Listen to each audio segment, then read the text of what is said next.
The Economic and Financial Crimes Commission, EFCC, arraigned 3 officials of the Independent National Electoral Commission, INEC, on a 7-count charge of conspiracy, acceptance of gratification, and money laundering.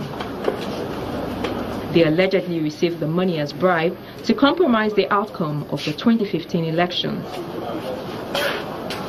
The bribe was allegedly given by former Petroleum Minister Mrs. Diezani Bribe. In the first charge, the EFCC alleged that Mrs. Alison Madueke, who is said to still be at large, one Yisa Olanrewaju Adedoyin and another Diezani Bribe, about the 27th of March 2015, conspired to directly take possession of the sum of 264,880,000 naira. The other counts broke down the amount each person allegedly received, and in count 5, Yisa Adedoyin was alleged to have accepted 70,050,000 naira cash from the third defendant, Diezani Bribe, who in count 6 allegedly took possession of the sum of 164,880,000 naira.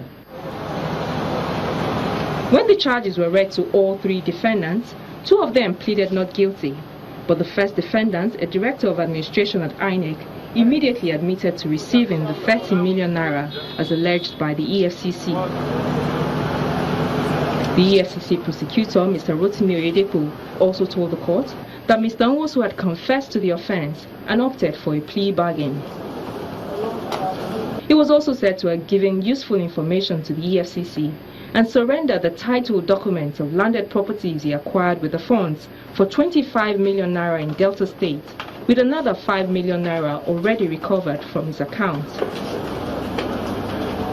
After reviewing this fact, Justice Mohammed Idris subsequently found him guilty of the offense and convicted him, but deferred his sentence till Friday, the 7th of April. The 2 other defendants were admitted to bail in the sum of 50 million naira each, with 2 sureties in like sum. Trial in their matter was also fixed for the 7th of April. Channels Television News.